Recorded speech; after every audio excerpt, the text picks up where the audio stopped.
GNT show is intended for mature audiences. Parental discussion is advice. Live long and prosper, bitches. Star Trek, The Final Frontier. These are the voyages of the GNT show. Our continuing mission, to explore Star Trek storytelling, to seek out new worlds and interesting characters, to boldly go where no show has gone before. Naomi Wildman. I was setting it up. Oh. Welcome to the GNT show, where obviously we have no script. Yeah, let's just get this puppy started. As always, the beautiful, the lovely, the high-booted, short-skirted, big-breasted Terry Lynn. That would be me. Admiral Shaw. She's badass. It's Ceridian. Good morning. It's Sunday on the GNT show. You know the worst part of this morning? It's not the getting up early. It's the fact they're making me wear clothes to do the show. It's time for Coffee Clutch.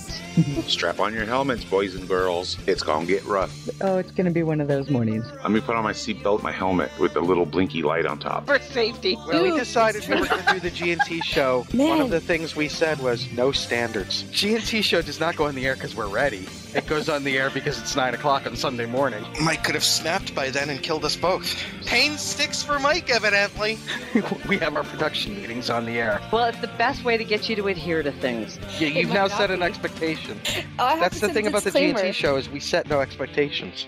I need more coffee. Wow, I'm trying to figure out whether or not I want to do general news or Star Trek news, and I figured this is Terry having a series of small strokes, actually. Well, it doesn't take long for this show to deteriorate, does it? straight the fuck downhill. I don't always podcast, but when I do, I G&T. Good morning, everyone. Welcome to the GNT Show, episode 206. I'm Terry Lynn. Joel on True Fuckers. This is Gettysburg 7. There she is to my left, your right, wearing her fur coat and her fur boots and her squirrel skin dress, Terry. All faux fur. Mm-hmm. And there he is to my right, your left, wearing 100% cotton. It's Ceridian. Kapla! It's a wee bit nippy this morning. Is it really? A little bit. How about where you are, Nick? I don't know. I haven't been outside. Smart man. I think it's 60-something, 63 or so outside right now. 60. Nice. It's beautiful. Sick of the heat. I hate heat. Well, I made the mistake of asking if it rained out, and I got attitude. Oh, really? Oh, I got attitude. There was attitude. In my neck of the woods, when you look over the edge of the glasses like that, like this, that's attitude. So I can see you. That's attitude. So I can see you. I understand that, Janice. Hi, Janice. That was a Neoma I heard. Wow. Oh. Hi, Neoma. And so it's cool in the valley that in California there too? Well, 60-something is cold for us. So I don't think it's that cold yet, but yeah, it was compared to what it has been. I heard somewhere in South Dakota got 8 inches of snow yesterday. Wow. I don't, that doesn't even comprehend it to me. I don't understand what that means. That means that the air reached a certain temperature and the water, it turned into snow and it turned. The sky started falling? Yes. The sky started falling. That's great. Oh my gosh. So how was your gentleman's week? Oh, really? Why don't you go first, Mike? Oh, okay. Well, I'm living on the edge of crazy. Yeah. But other than that, it's been good. Haven't gotten much accomplished. It was just, like I said, I've been living on the edge of crazy. Yeah. But yeah. So I'm glad the week is over. I bet. What about you, Nick? This is the week where I almost was on the water tower with the clown suit. Spray painting people's names on. No. Oh. I'm really sorry to hear that, Nick, and I'm glad to hear that you didn't. So, talk about being on the edge of crazy, huh? Uh-huh. Oh, my God. And I'm just going to say that, well, I won't say anything. People are stupid. You can say it. No. Oh, okay. This is other people in the office. Anyway. Oh, okay. Water tower and clown suit? I don't get the reference. Sorry. I'm missing something. Hold on, Mike. I will type it to you. Because I don't want to say it out loud because the NSA is listening. Okay. But, yeah. So how was your week, Terry? It was fine. I mean, it was busy at the office. Well, no, I shouldn't say that. It really wasn't all that busy. It was, there you go, Mike. A lot of people ended up taking some days off, which allowed those of us who stayed around to be a little bit busy. It's that time of year for us where we're kind of in between weather cycles. And hopefully things have calmed down. It's the lull in the storm. There was a lot of fires, and so we were very busy during the summer season. Now we're waiting for the end of tornado hurricane season. It starts freezing pipe season, and how the industry goes. However, the good news is our so safe, and so Jackie Collins died? Yeah, she passed away yesterday. Oh, wow. No, she was only 77. Jackie Collins, not Joan. Not Joan. Oh. Jackie, the writer, the author. She has a beautiful house in the middle of San Francisco. Yeah. Oh, amazing. And so it was, fairly quiet. We have friends in from Minnesota. I don't believe that. What? You said you have friends. I don't believe you. Actually, these are Alan's friends. I met him for the first time on Friday. His how should I say friend? His pimp? His friend and her soon-to-be wife. Came out, and they're participating. They went to the Renaissance Fair in Santa Fe this weekend, and Kim participated in her first Highland So is the Renaissance Fair in New Mexico, is that more like Aztec themed or something? Wouldn't that be awesome? That's the way it should be. No, but it's an English Ren Fair.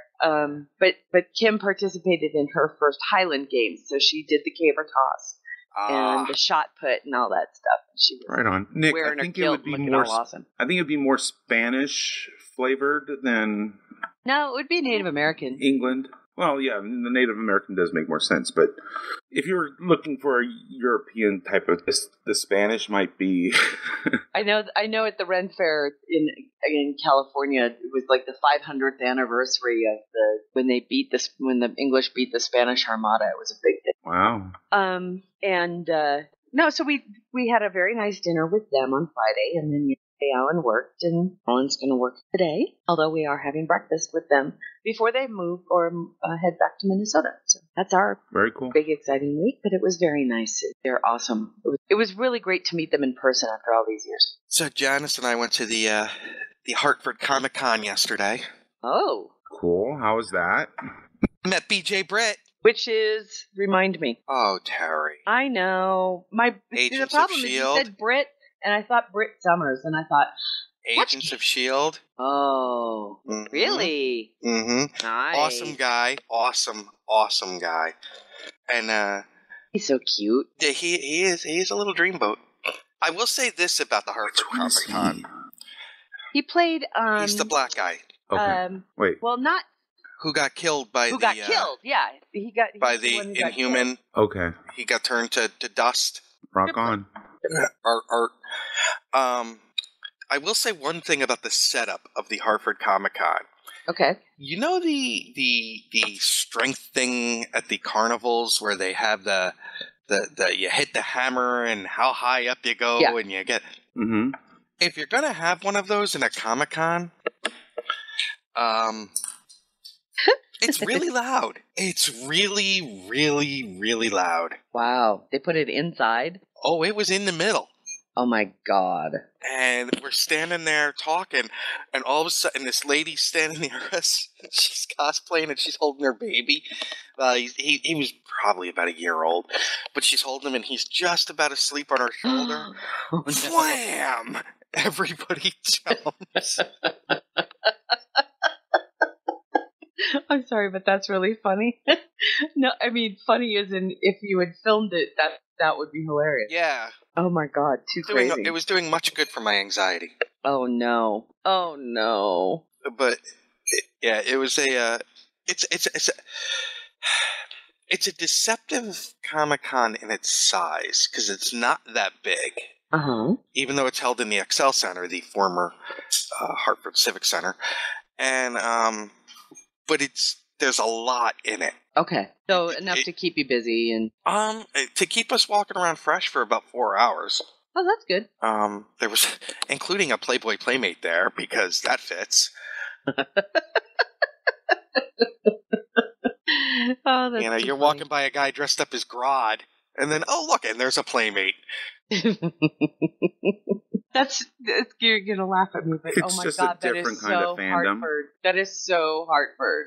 No, And it's so Hartford. such a difference in the New England, Connecticut crowd from the Baltimore or the Vegas. Yeah. It's just, it's boy. Now there was a lot of cosplaying. Some of it amazing. Mm-hmm. But a much more reserved. They're very subdued. Very, very that New Englandism was definitely on display. How funny. How funny. Oh, that just cracks me up. And this one woman who she had to be over 6 foot, right? The Wonder Woman, the one that was with Grodd. That was with Groot. She had to be over 6 foot. Yeah. There was she needs to wear some hose under her Wonder Woman because there's creepage going on. The pancreas was being wiped. And you really don't want that. Oh my. Wow. But Janice dressed as Poison Ivy, and she looked beautiful. I put some photos up on Twitter and Facebook. Oh, very cool. Ooh, I need to see these. You back off, mister. What? Hey, question for you, Mike. Oh, sure. The photos from Shore Leave, did we put those up on the website? I do believe they should be up. That's, because she said, I sent you an email. I was like, you did? And I got in trouble. I got the look. See, and I'm getting the look now. I love Somebody's it. in a mood today. Uh-oh, the fingers are flying across the keyboard. Oh, that's great. Hi, Janice. Did not get the look. Well, let's get to some Star Trek news.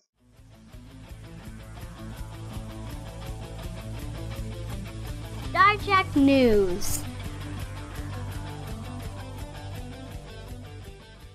Do we want to start off with like the fresh hot stuff? I mean, let's just talk about it. We're going to talk about the new movie right off the bat. Star Trek movie news.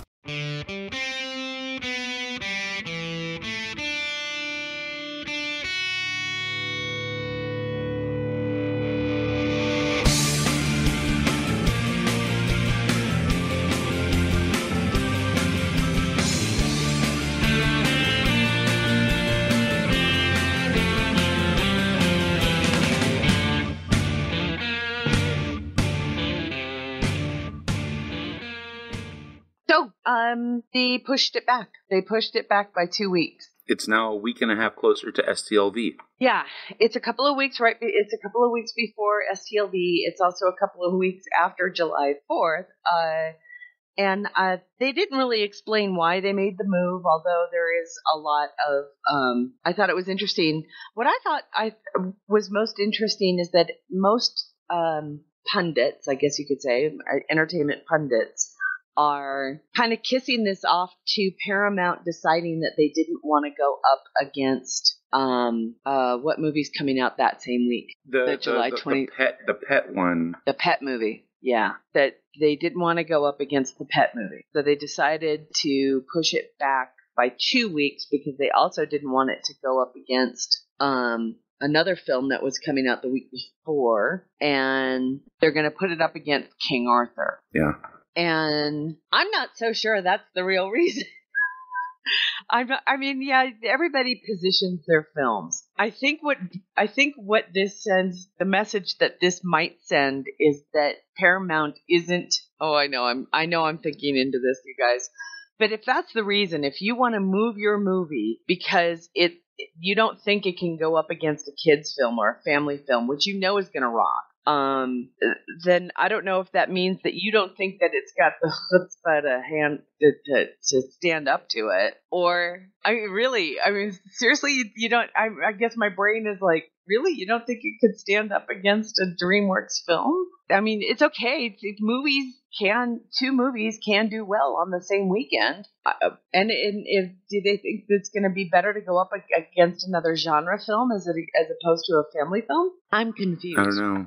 Personally, I'm wondering whether or not they needed 2 extra weeks. Yeah, that's kind of what I was thinking. Is I'm more under the impression they got a late start. They got a late there's start. a lot of delays in initially, and it was like, you know what? But yeah, I was hearing a lot of the same. They didn't want they wanted to fit. They wanted the same weekend that Mission Impossible had this year, so that they can hopefully get some of that success to rub off on them. I don't know. Other theories, ranging from what films they're going up against and what films will be following them up and blah blah blah. So it's hard to say, but really, I think they just needed just a little bit more time. I do too. Yeah, I think that I think they needed the extra couple. It certainly gives them a couple extra weeks of breathing room. That doesn't necessarily bother me. I'm not very worried about the fact that they pushed it back 2 weeks.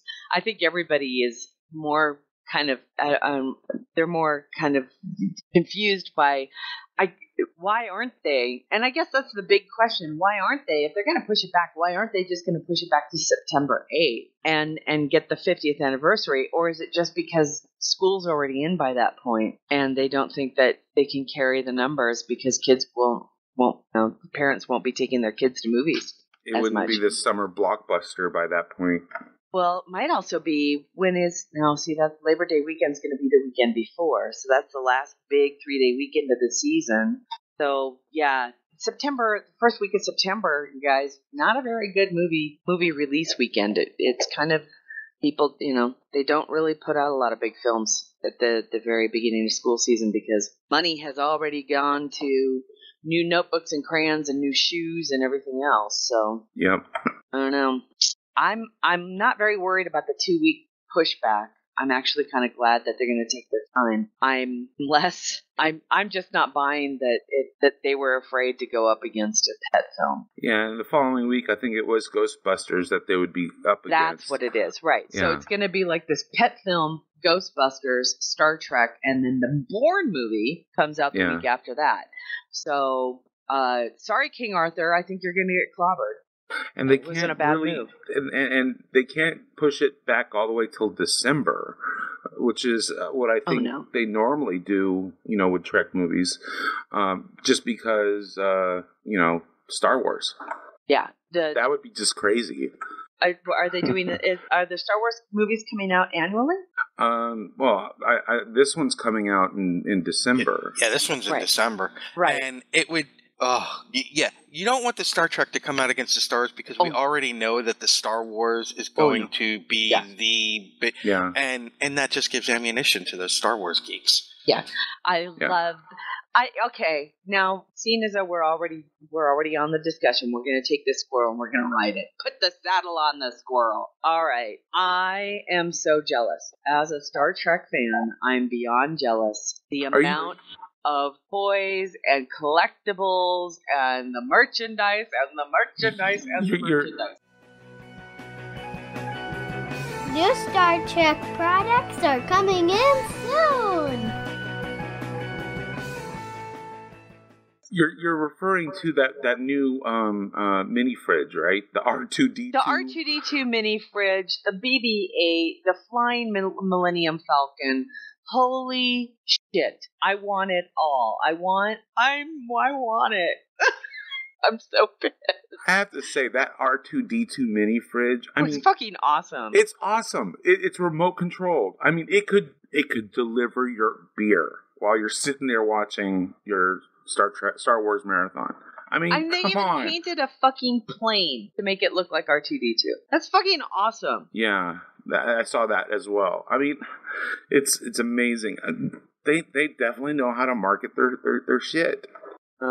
It's the beast we know as the mouse, and I'm jealous. I just flat out admit it. I'm not gonna say it's because they suck. They don't. If I were a Star Wars fan, I'd just be in seventh fucking heaven because it's awesome. It's just really, really cool. There was even a video yesterday that somebody posted of they're having their little BB-8 tour Disneyland. Oh, which was so cute. Did you see the BB-8 races? Yes.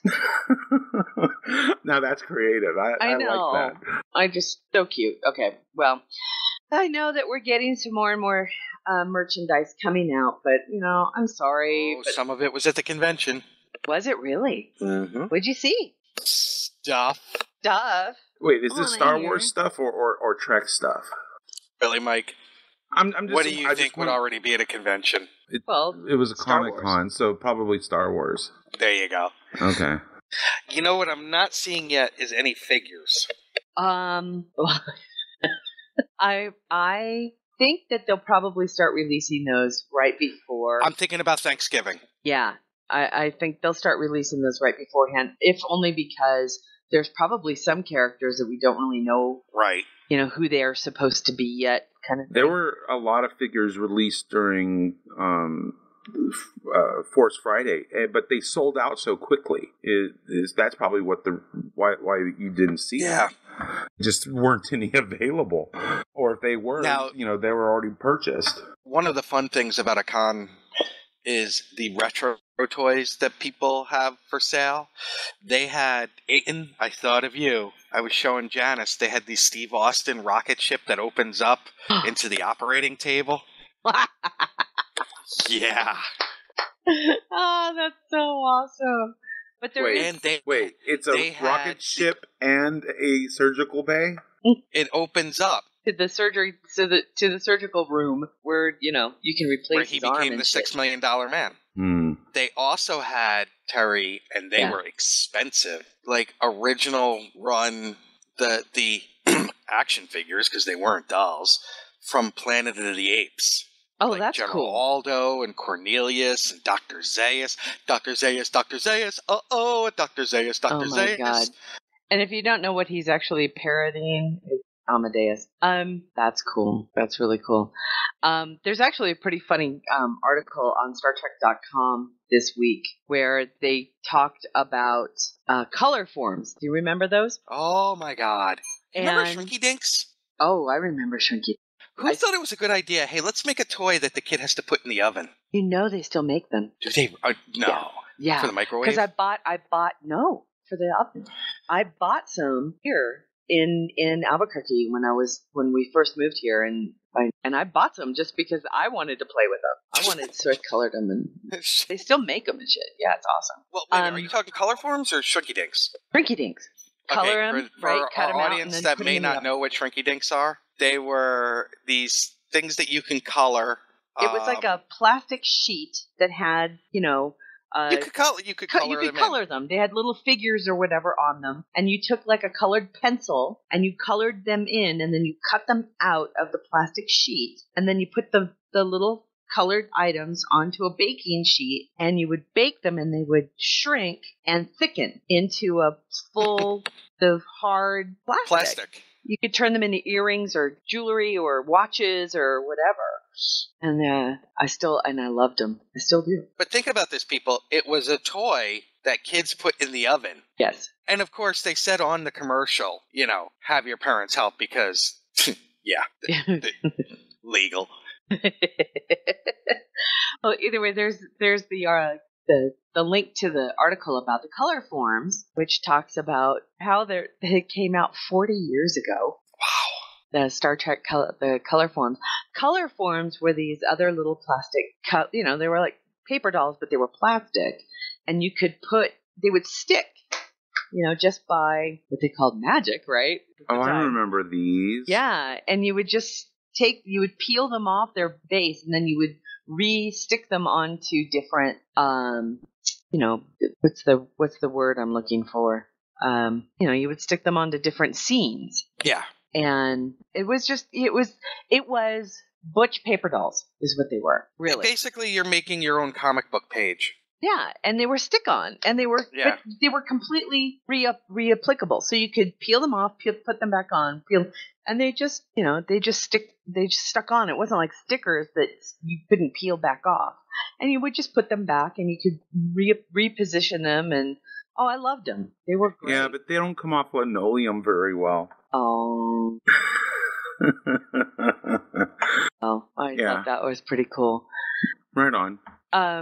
There's also a a great article about, we had mentioned it once before, Nichelle Nichols was going to participate in a NASA mission, the SOFIA, which is the Stratospheric Observatory for Infrared Astronomy mission. She took part this week and got to go up into that really kick-ass 747 that has the infrared telescope on it. And it really goes way the fuck up there. There's a great couple of videos that are out showing her participation during the mission, which I thought was neat. She just rocks. She just rocks. Congratulations to Miss Nichols on another successful NASA mission. You're a wonderful inspiration and a great ambassador for NASA. Da-da-da. What else did we have? We had a whole bunch of stuff today. Oh, speaking of really cool merchandise, Mike, I think you'll appreciate this too. They have a different form. You know how I got the Captain Picardigan from her universe? They have a different cardigan as well. It's kind of a TNG look where, but it's not just the Captain's one. The Captain one I have has 4 pips on the side, but they also have a Klingon denim jacket, which I thought was really cute. Yeah, that's pretty cool. That's pretty hot. Yeah, it's nice. I like it. It's very, very nice. I just have no clue what it says. You know what it says? I don't know what it says. I do not. But they have a Star Trek hula shirt. Did you see this? It's really awesome. I think it says, Klingon biker gang. Just kidding. Well, that's a good question. Is somebody going to mistake that for colors, right? You get kicked out of a bar if you're wearing it? I'm just saying. We have a bar down the street that you can't wear colors in. All right, so there's another link I'm putting in the chat room, which shows the Cruising the Galaxy, very cool, very 60s, very postmodern hula shirt. I think that Zero over at Star Trek Online would be all over making this. This isn't it cute? I love the pattern. Cool. Zero rocks the hula shirts. It does. She needs to get a ream of that material. That material fucking rocks. It's so cute. So cute. Oh my god, that's so cute. She'll be wearing that at work. That is awesome. You have, let's see. We have some news about another new game. Mike, why don't you talk about it? Because you've actually kind of tried it out a little bit. There's a new mobile game. It's a match 3, kind of like Bejeweled. Yes, it's one part Bejeweled, one part Magic the Gathering. Oh my god, 2 of the most addictive things ever. Yeah, so I got through the tutorial, or was getting through the tutorial when my phone crashed. My phone, I should preface, isn't quite a tablet, isn't quite a phone. So nothing quite works 100% on it. So it was a little odd, but the game loaded right up. I got through most of the tutorial, and then my battery ran out, and my phone crashed. But that's not to say that the game crashed it. It was just most likely my phone. But it's kind of fun. It's there's a story aspect to it, and there's also like a competitive aspect where they're like 2 separate games. And from what I understand, there's TOS and TNG, and depending on which one you choose, the story is different. So it's kind of cool. It reminds me of almost like the story aspect reminds me of like a comic book. And then of course there's the whole Bejeweled aspect, which is how you actually do battle. Either in space or on the ground with your away team. But you match 3 of a kind of these gems, and that is what the power-ups that essentially you use, or how you're fighting. So, for instance, if you get the red squares, if you match 3 red squares, you're going to do a phaser attack. If you match the 3 Starfleet deltas, you're going to do a quick heal.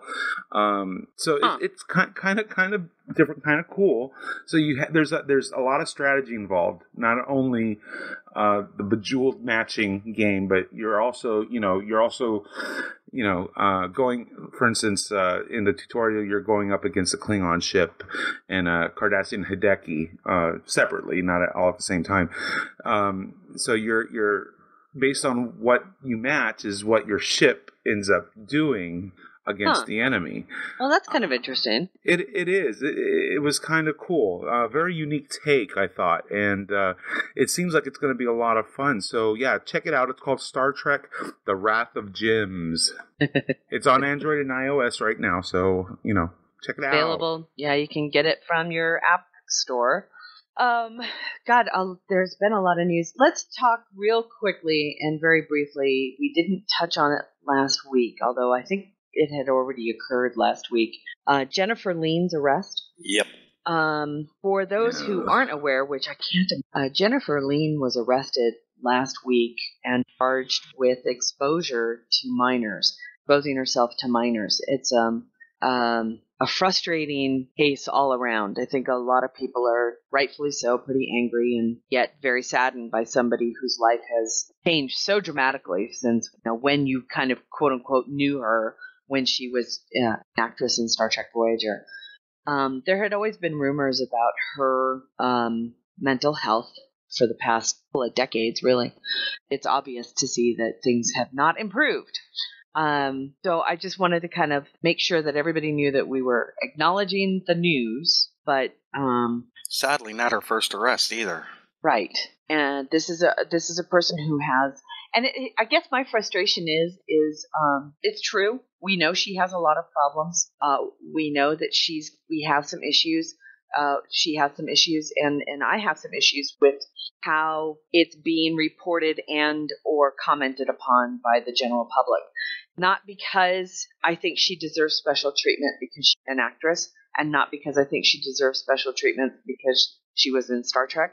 I think that anybody who's got these mental health issues, and whether or not there's a drug problem involved as well, those are the things that need to be treated. I tell everybody, I hope that everybody who suffers those kinds of problems gets that kind of treatment. I don't think she should be specialized because of it. I make that very clear.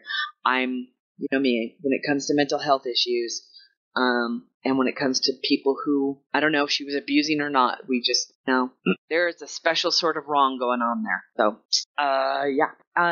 Okay, Mike, we get to talk about this. Nissan had a Twitter account, or has a Twitter account. Was it Twitter, or was it Facebook? It was on Facebook. It was on Facebook. Okay. So they posted something about their new car, correct? Yes, and then someone in the chat room made a comment that connected it to Klingon. Okay. And then Nissan replied to that comment in Klingon. Yes. And I will not attempt to read the actual comment, but I will translate it for you. No, I'm just kidding. Much honor the Klingons bring to their ship design, but the bird of prey would be like your human full-size transports, as the Ultima seats 5 and the bird of prey seats 12. Okay, that's really funny. So that was cool. And you know what? By having a geek and a total Star Trek geek on top of that, working in Nissan, and specifically probably their marketing department, and said, "Oh my God, we could totally reply to this in Klingon." And look at what they got out of it. They got all of that free marketing where every Star Trek geek and like Nerd Reactor and IO9 and all these other places just picked up and ran with it. So that ad just traveled the universe because it was so nerdy. And congratulations, Nissan. Well played. Yes, that's really well played. Very cool, very awesome. If nobody understands the truly organic nature of social media marketing, that's the perfect example. The perfect example. And yeah, and it, for those of us who know what trolls are, to see a troll being trolled is twice as fun. Yes. Agreed, Matthew. Touche, my friend. Touche, exactly. Very cool. We talked about that. Oh, we didn't get to talk about this last week, and it's important that we do. Everybody knows that Star Trek Enterprise, the actual filming model of the Enterprise, the original Enterprise, had been hanging in the Air and Space Museum's gift shop for many, many years. And it is currently undergoing a complete, not a remodel, but we're talking about a restoration.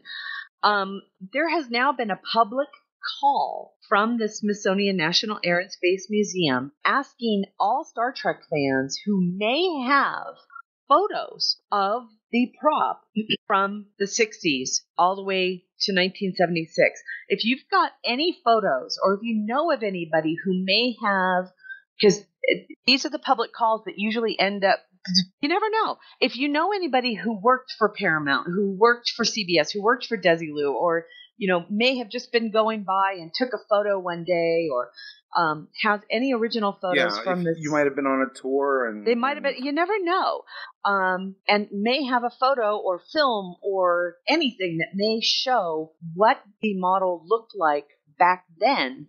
The Smithsonian wants to know. They want to see it. They want to be able to refer to it. They have put together a team of experts. Yes, sir. Aren't they looking specifically for the side of the ship that normally doesn't get shown on camera? I think so. I think that's the angle that they're looking for. Is the angle that isn't seen on television? Yeah, they have access to all of that. Right. It's what they're not used to seeing, or what they is. I think the angles that they're looking for. So, especially if you have something from those angles, definitely get a hold of them. Yep, and you can reach them by contacting them at Starship Enterprise at si.edu.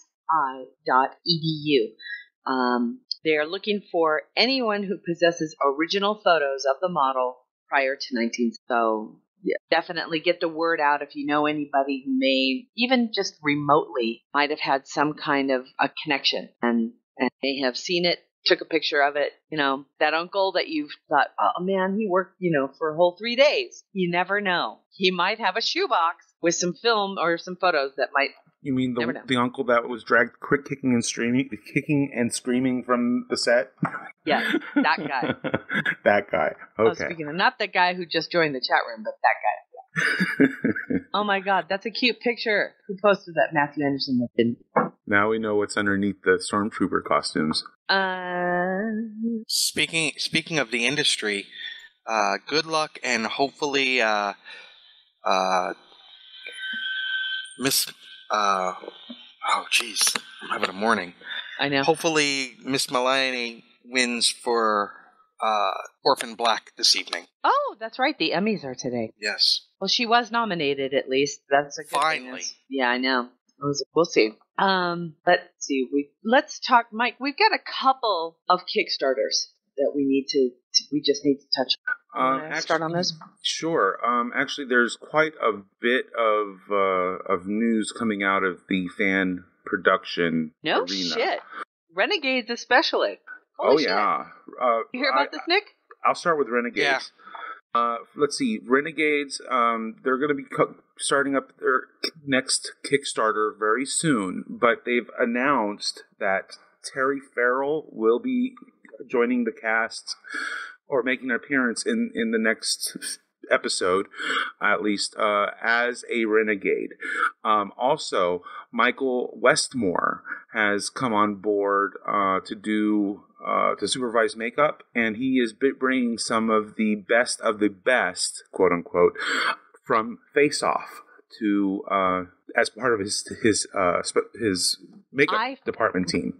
I'm sorry, that's bloody brilliant. That is totally awesome. That is a great way to get these very young, talented, and new talent in makeup, getting them some real-time experience, getting them out, getting their names out, I think that's really phenomenal. Plus, it helps solve a big, big problem that Renegades kind of had, right? Yeah, which was the quality of their special effects makeup. Right. At least in the first episode. So this is going to be probably hands down a ton better in terms of quality. I'm excited.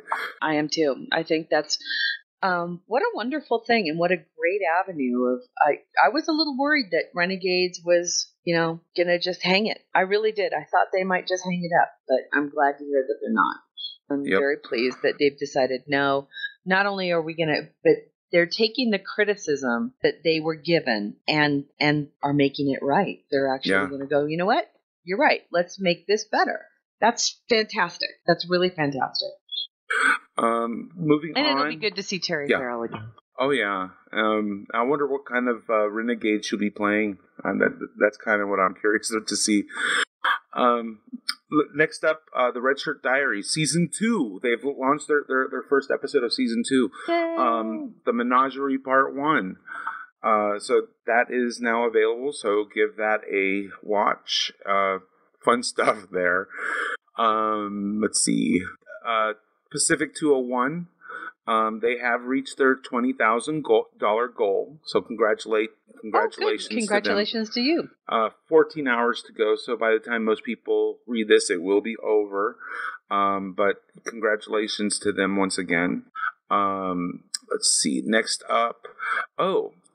I think a lot of people have seen the Chief O'Brien at Work comic or memes that have been floating around. Yes, and the gentleman who now wants to make a book out of them, correct? Yes, he's compiled all of them and created a graphic novel. It's also on Kickstarter. However, there are 3 days left to go, so there's still time, depending on when you listen to this episode. But they've already reached their initial goal of 15,000. They've surpassed it 3 times. They're up to 45,000. So they don't really need the help. But if you want to get in on this Kickstarter, there's still time. And they have a little animated video of O'Brien, and it's hilarious. He's just standing there, and at a station on the Enterprise D, and he's just standing there. Things are happening around him, and at one point, someone actually beams aboard or beams off, and he had absolutely nothing to do with it. It was kind of funny, and then everyone leaves the transporter room, and he's just standing there for like 20 minutes. It was just, or actually for about 20 seconds or so, but it was just awesome. I mean, a little bit bizarre, but yeah, I mean, you get to see it's very interesting that this character, who was an unnamed extra almost, pretty much in the first time we saw him in Enterprise or in TNG, and all of a sudden, well, not all of a sudden, but over the years, he became, he got moved over to DS9, where he became such an important character, and it's just amazing, the arc that this character has undergone. I think what's just the biggest play on it is the hilarity of the idea that there's just somebody standing in an empty transporter room for hours. Yeah. Well, that is the joke of it, right? The joke of the graphic novel and the comic strip. But the character of O'Brien, I love. So I'm watching DS9. That's what I've been doing a lot of this week. Oh, cool. And then, real quick, back to Pacific 201. They did release a new teaser number 3 this week, and it's beautiful. I mean, what can I say about this show? It's a beautiful. What they're doing is just visually it's stunning. We just don't know anything about it. We know very little about it. Right. We know that the time frame. We know that there's going to be Romulans, and some of the Romulan ships that we see, even in this new teaser, are just amazing. But the details of the story, they're still keeping hush hush. So let's get to a little bit of gaming news. I want to play Star Trek Online. Engineering here. Warp engines are online. Course laid in, Captain. Engage. Your ship. Warning. Ship is under attack. Your crew. Move out. Your destiny.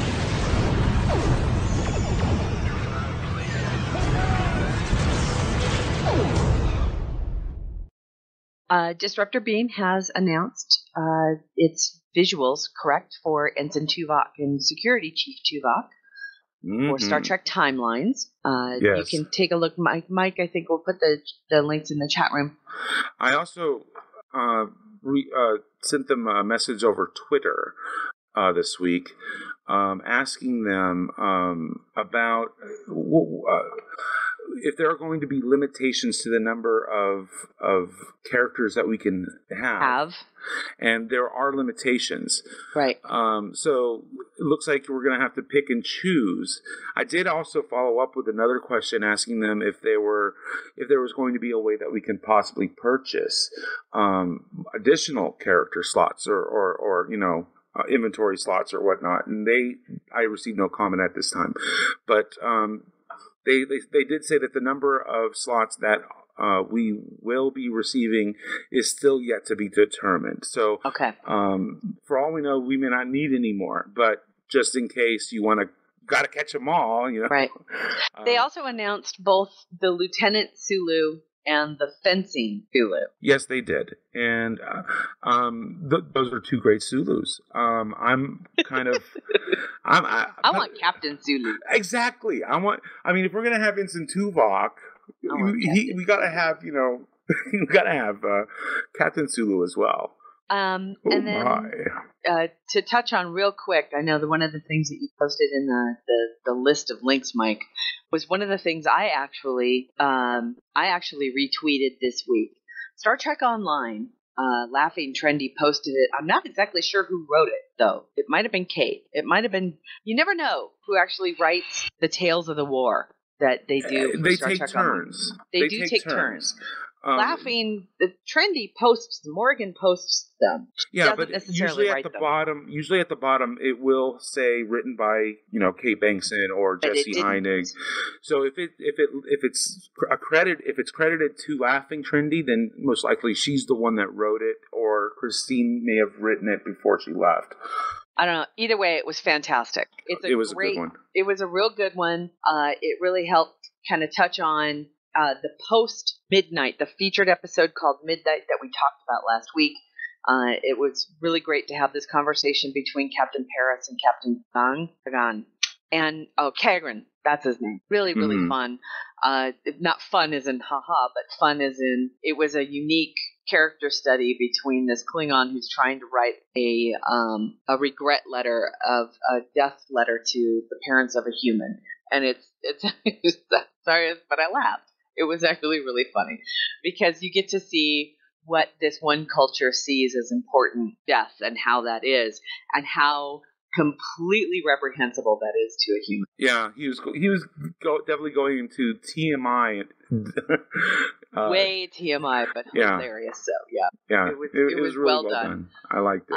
And then the other news that came out of Star Trek Online this week is something that I think every one of us are a little bit concerned about, and that is the game has been the unfortunate kind of secondary victim of some pretty severe DDoS attacks that the main target appears to be Neverwinter. So Neverwinter was a target, not Stowe?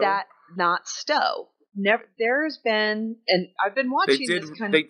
They did release, Neverwinter did release a new major update. Let me just tell you, there's an individual who's very, very upset with this major update and has taken it upon himself to destroy the game. And he has I'm not going to mention who this person's name is on Twitter because he doesn't deserve the followers, but he does post on Twitter before he sets out another attack and then attacks the servers, which of course affects pretty much everything in Cryptic, not just Neverwinter, takes down Cryptic. So he sets these DDoS attacks out, and of course, because of that, it makes it very difficult to actually access the game. We are crossing our fingers that the people at Cryptic and whatever law enforcement agencies they're able to work with, depending on where this person is seated, that they're able to find them, hunt him down, and make him stop, as it would be really nice to game again. I haven't been able to get in for the past 2 days. Well, from what I understand, the attack should be over by now. Well, there was another one last night. Oh, there was another one. Oh. Yeah, I couldn't get on at all. I couldn't get on. I couldn't even get the client to load. Right, yeah. the launcher wouldn't even go up. Right. Wow. It was bad. So I'm frustrated that there are individuals out there.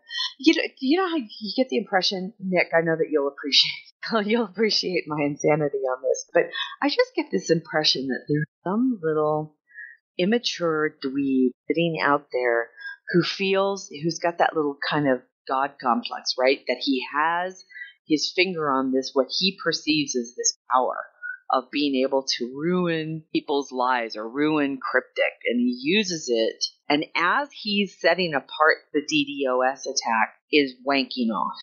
I don't even think he's thinking about the other players. I think it's like, they changed the monetary system. I'll show them. Exactly. This is a masturbatory effort. This is him getting, like some people get off on autoerotic asphyxiation, that some people truly get off. Well, let's not bring my proclivities into this. That somebody's actually, I just get this impression that his screen needs to be wiped off frequently. Ew. I'm saying. Oh boy. I get that. Unless he installs a windshield wiper. Well, ew, seriously.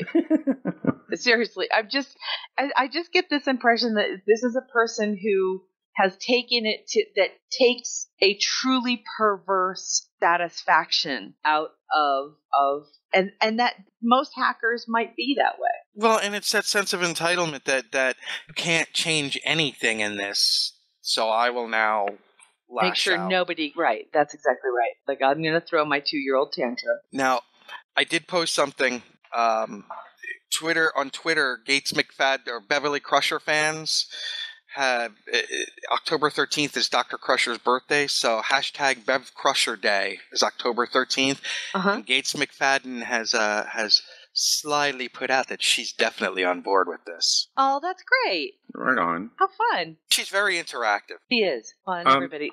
Yeah, go ahead, Mike. Oh, I was going to just point out one more bit of Stowe news, but I think I jumped the gun. No. We were just yakking about Bev Crusher. Come on. Okay. Well, oh, yeah. You're right. They are, Stowe, or Cryptic, is revamping the Cardassian arc. Now, this is not the Dominion arc. This is not, the 5 episodes, featured episodes that we had gotten, the 2400. With the 2400 and whatnot. This is the 10 to 12 episodes that come before it. Right. From what I understand, they're going to reduce them to about, I think it was like five episodes. And they're from what I've seen, the screenshot that they've selected, it looks like it's going to be quite different all the way around. But there was somebody who tweeted me. You see that about the loss of one Mr. Joshua Riker? Oh, we're losing Riker. We're losing Riker. That I thought, what, Nick? Oh no, Matthew Anderson just posted something in there, and before I forget, go for it. There was a cosplay yesterday. It took me about 45 minutes to figure out. Oh. There was a woman dressed up in a very like maiden type outfit and everything, and there was a guy who was the Beast from the X-Men, but he was dressed in with a cape and very, very old English type and everything, and it took me forever to realize it was Beauty and the Beast. Oh, with an X-Men twist. That's cute. Right on. Very well done. It was really well done, but it took me, I was like, I'm not getting what they're going, because, in my head I'm going, oh, well, look at it, he's the Beast, because his little, the chain on the front of his cape had the X on it, and it was obvious he was the Beast, but I just thought that they were hanging around together, and then, all of a sudden it was like, oh. Yeah, that's a good one. That's a really good one. I saw a really cute one of let me think if I can get this right. I'll have to remember it. We'll talk about it later. But kind of back to the whole revamp of the Cardassian episodes in Star Trek Online. Yeah, it was Juan Holton who texted me. It was STO Admiral Aaron, and just said, I read the notes. I read the patch notes, and it looks like we RIP punching Riker. And Captain Beardface replies and says he was bold and brave and fought phaser turrets with his fists. We shall never Captain see his like Beardface? again. Captain Beardface? Yeah, Triple Captain Daddy. Beardface? Beardface, yeah. Yeah, that's one of my followers on Twitter. Captain Beardface. Yeah. Nice. Just because we're doing the shout out. He gets the linky poo. Shout outs? Does that mean it's a shout out time for Lisa Marie? Hi, Hello, Lisa. But STO Admiral Aaron posted the picture of of Will Riker and TNG during the I keep calling it the Clicky episode. What's that one? The one where they're all kind of kidnapped and then taken to the Alachi episode. Come on. Oh, okay. You're answering it for yourself. So. I know. Either way. It was Brian Eaton who said, saw the patch notes, Punch and Riker, R.I.P., will forever miss you. And I was like, oh my god. And then as Admiral Aaron shows the gif of Riker kind of being pulled off of his bed and into that portal. And it just says, this is how I picture his removal from the game. But yeah, I guess we're losing Joshua, which I'm okay with. Somebody needs to do a picture of Zero with an eraser cackling madly. Kind of like those old I think the it was Bugs Bunny cartoon where Every duck would be disappearing and then Bugs would be with the eraser. Yeah, drawing one and the other would be erasing the other, and with Taco Fangs like telling her no, and she's just erasing with a mad grin on her face until all that's left is just the beard, just the beard. Yeah. I love it. I am gonna miss Joshua Riker. I don't think his character will be coming back to the game. I'm okay Wasn't with that. he Mirror Universe? No. Okay, I thought It's confusing, Mike. Yeah, there was actually like two different arcs combined in the Cardassian arc. There was the Cardassian arc as well as the Mirror Universe. So Question: it was Mirror Universe Shinzon, good guy? Wow. I don't know if he even would have existed in the Mirror Universe. Mirror Universe lore, good guy? Yeah. See, I don't mind Mirror Universes having similar too. I mean, but then it's nobody not has mirror. to be opposite. Then it's not the mirror. It's not the Mirror Universe. I really like the fact that in the Mirror Universe, one of the Mirror Universe books has Picard as like he would have been indifferent. Then everybody would be bad in the Mirror Universe. No, Mirror Universe lore would be indifferent. He wouldn't care. Actually, he'd be the bartender on the Enterprise. He'd be like Hugh Hefner, have a big house with a bunch of women, a grotto, the lore grotto. I think Brent Spiner would play that role. He would love that role. Sign him up now. No, that'd be awesome. If you have to twist his arm. By the way, you get this beautiful women. Mirror Universe lore. He would be one of Quark's waiters. No. No. Yeah. No, yeah. No, I'm sitting there thinking, no. I like some of the Mirror Universe stuff, or the Myriad Universe stuff with Picard, where you've got Picard as a kind of loser. Yeah, well, he's out for himself, right? He's a kind of one of those thiefy kind of. He's like a bad guy for archaeology, right? He's like Vosh. He was like Vosh, yeah. Yeah. So he's except just without out for those himself. legs. He's out for the buck. Out to, saving his own ass. And I love in the Mirrored Universe one where the Riker dies. Oh my god, I laughed out loud. He was a dick. Riker was a Myriad Universe Riker? Yeah, total dick. But I love the fact that he dies piloting poorly. If you think about it, Mike, the Mirror Universe, the Myriad Universe, the timelines, Earth 2, oh my god, what's happening? It's like the DC Universe. Yeah. Yeah. Only better because it's Trek. Oh, for God's sake. We do have, How many? There's the Mirror Universe, there's the Myriad hope Universe. That you guys can fix this TDOS jerk. What? I'm just trying to think of how many different universes we've seen in Trek. And then, of course, there's the alternative factor, which we'd like to forget, but we can't. The alternative factor. Which one was that one? The original series one with the dude who lives in the antimatter universe. Oh, yeah. Yeah, that one. Sad. That's one guy you don't want to high five. Don't forget, take our polls. Did we take the original series poll down yet? Yes, TOS is closed, but we still need a lot of data on the others, especially DS9 and Voyager. Right. please, please, please do your. We know they civic take a duty little for bit the of time. GNT show. Yes, we'd appreciate it. I'm sorry, I keep getting these little rings. Kirok Lestock. Everybody knows, if anybody knows who Kirok Lestock from Australia, he's a fan production guru. He's making a lot of changes to Dropbox today, so I'm getting all these little rings. But yes, I'm excited about a new book that's coming out. Yes. Book news.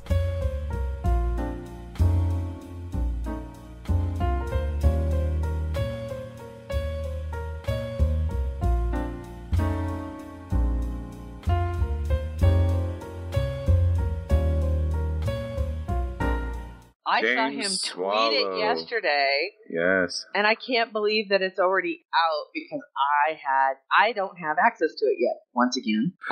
Terry's referring to Star Trek Titan, Sight Unseen by James Swallow. So excited to get another Titan book out. I'm glad to hear that I don't know. I'll be nervous. I hope that Riker stays an admiral. That's all I have to say. Oh, I don't think he's going anywhere. Okay, good. Okay, I he's think given he's the worked choice, too hard. Terry. Yeah? He's given the choice. Stay an admiral or shave the beard. Which do you go with? He'd shave. No, you. Me? For him. Yeah, I'd let him shave the beard to stay an admiral. The beard can always grow back later, but yeah. And it's not. I like the character. It's not about his beard. I really like his character, and I really like the fact that that his character is so challenged in this role, and that's what I love, seeing how he's reacting to what is everything he was never trained for. I mean, talk about the proverbial fish out of water. You throw Riker into Admiralty, and he's just like, oh man. I love watching his character go through that. I'm having the time of my life reading all about it. And so yeah, it'll be nice to see. I can't wait to read the next book. I, however, don't have copies of it. I know that James Swallow posted a picture of the book at Forbidden Planet, which I believe is in New York, correct? Where is Forbidden Planet? The Forbidden Planet bookstore. Famous. I don't know. I think it's in New York. Might be in London.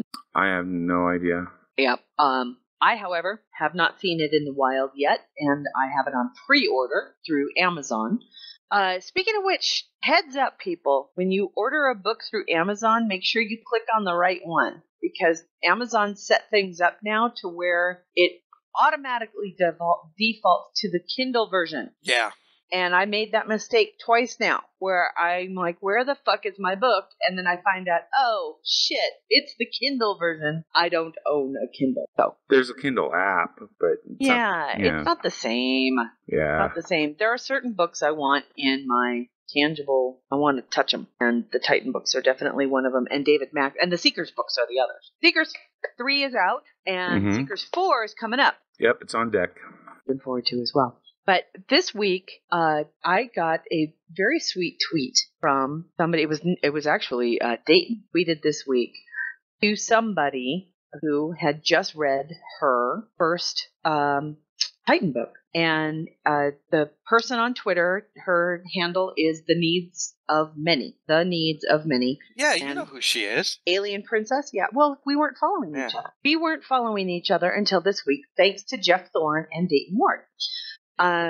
She thanked Dayton Ward for kind of turning her on to the Titan books, and he brought me in on the conversation. And so she and I have had a very nice conversation about how much she's going to love the Titan novels because Riker rocks in Star Trek Lit. That's all there is to it. So it was fun to have a nice conversation with Jeff Thorne, who of course wrote the 4th book, and Dayton Ward and Alien. So yay! Congrats to The Needs of Many on reading Titan books. Yay! And now a new one's coming out. So huzzah!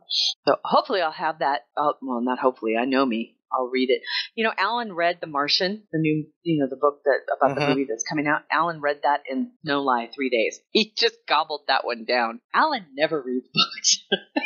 Right on. He loved it. Loved it. He just reads the articles. What? So, were there any other were there any other books, Mike, that were coming out this week? I think so. Not that I'm aware of. And don't forget, if you would like a autographed copy of the cover of the Star Trek Costumes book by Terry Erdman and Paula Block, they both signed a whole bunch of these beautiful marketing posters, let me know. Email us at hosts@gntshow.com, and I'll be happy to send you one until supplies run out. We also have a forum post where they can... Oh, we do. So you can go to our forum and request one? Yep. Awesome possum. Ooh, it's a beautiful book. All right. It definitely looks fun. So seeing as though we actually have a little bit of time, Mike, you can pick the topic of discussion. Let's see. We can either talk about DS9, Kirk, or unmade Trek films. I don't know. You two figure it out. Do we want to talk about Kirk or DS9? I'm watching DS9, so that would be... Then that's timely. Let's do it. There's an article that came out from Entertain Obama saying that kind of listing the 10 reasons why Deep Space Nine is the, quote, undisputed king of Star Trek series. I don't think there's many of us that don't agree about why DS9 is so special in the fact that it was so different from the rest of but I don't know if I would call it the undisputed king. Although Nick would... That's up for interpretation, but everyone's mileage will differ. But I think, in my opinion, it is one of the better series. And for the writer of this particular article, I get the impression it was his favorite as well. I know where DS9 happens to be the favorite for a lot of people because they had the freedom to kind of move on and to take on some subject matters that were never really allowed while Gene Roddenberry was still alive. Nick and I have already had this conversation multiple times over the past, how many years have we been doing this show now? 4.5? About whether or not Picard made the best captain. I think my opinion varies. Not varies. My opinion is completely the opposite. I don't think he's the best captain. I think that he was the most tragic character. He's the only one that completely fell apart. Did the ends justify the means? Kind of a question. So first, the first reason was that it opened up the Star Trek universe. I don't disagree there, but then again, I'm wondering whether or not any other show at the time would have opened up the universe. I think Voyager opened up the universe as well. It added so much more to another quadrant that it's kind of a ridiculous thing to say. Well, DS9 opened up the universe. Well, so did Voyager. Well, what they were referring to was, they showed what war is like in the Star Trek universe during the TNG era, the extended TNG era.